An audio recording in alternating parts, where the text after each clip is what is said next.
masyado malakas yung ulan din sa labas. So dito muna kami ni Boss Ivy sa McDo. Nagpapalipas kami ng yung oras. Medyo umambon pa kanina, sobrang lakas ng ulan talaga. Pero ngayon, medyo ambon-ambon nila. Pero mababasa pa rin pag bumiyahe. Tapos decide muna kami na kumain. Tapos yun yan, nakita na rin namin ito. McFlurry Matcha Oreo nila. So itatry na rin namin ni Boss Ivy yung ano lasa. Kasi nga si Boss Ivy mahilig sa matcha. Malalaman natin kung yung lasa ng pagka-matcha nito ay papasok sa kanyang panglasa. Titignan niyo yung appearance niya. Maganda siya. Kitang-kita yung pagka-green pero kitang-kita yung pagiging Oreo. Hindi ko na alam kung katulad ko nung sa what you call this one, sa DQ pagka tinaob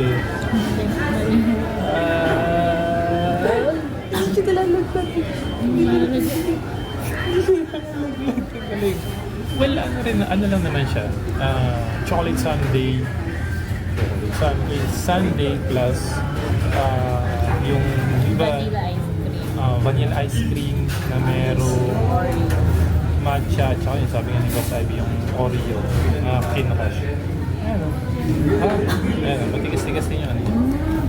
Solid siya. Sa ano yung chocolate nila. Pero yan. Parang matcha. parang chocolate na.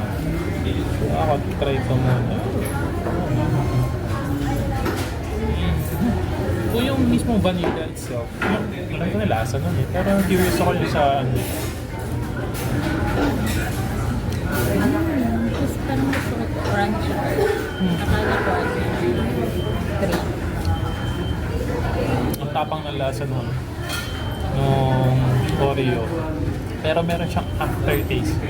For the sake ng matcha flavor, may aftertaste nga siyang mapait. So parang sa mga mahilig sa matcha, medyo papasok siya ng konti sa panlasa ninyo. Siguro kung sa pait niya bilang matcha, rating ko ng 1 to 10. Ang matcha taste is naglalaro siya sa 6 at saka 5. Parang ganun yung matcha taste niya. Yung yung bitterness na yung sabi nila lasang damo. Sa amoy naman, usual amoy ng sundae. Kalasa niya yung matcha ng KitKat.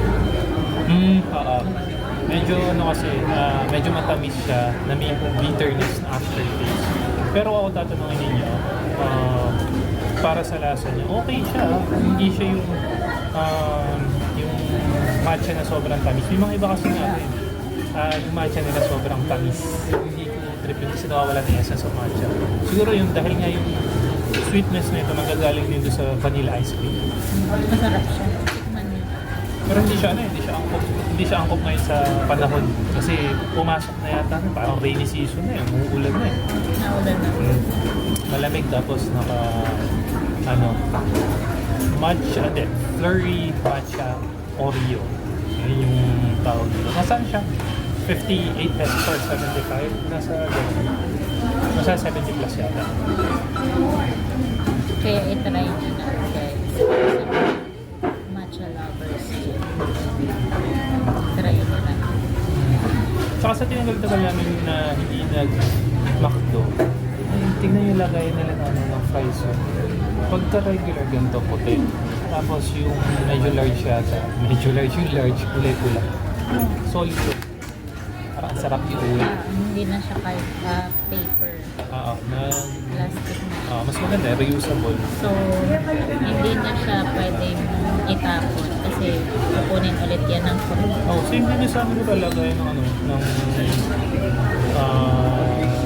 sorry. Yung Oreo, hindi ganun kadami. Ano lang siya? Bits lang, parang Sa taas, toppings. topping. Pero yung lasa mismo lang talaga ng ito. Ito yung purong lang. Wala siya nung... Talasangan niya yung TikTok.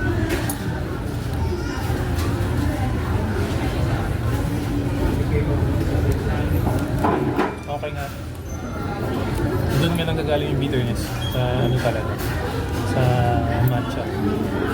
Hindi siya sa inyo ng lasa ng ceremony, pero for me, hindi pa nahilig na kumakain ng matcha, pasok to.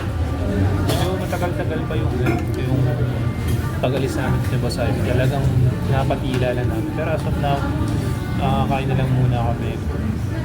Pero as is, kung gusto niyo i-try yung McFlurry Matcha Oreo nila, hindi kayo, para sa akin on my point of view, hindi kayo magsisi. Kasi sa taste-wise, okay siya. Tapos, new product alam niyo, pag kami new product, curious ako tikman. Noon ko pa gusto tikman to. Noong time namin ni Aimee, hindi namin nasubukan kasi wala na siya. Hindi naman na-phase out. Siguro, tapos na yung season niya. So ngayon, ibinalik ni McFlurry. Tinaray na natin. Texture, same lang siya ng mga McFlurry at saka Sunday na order natin.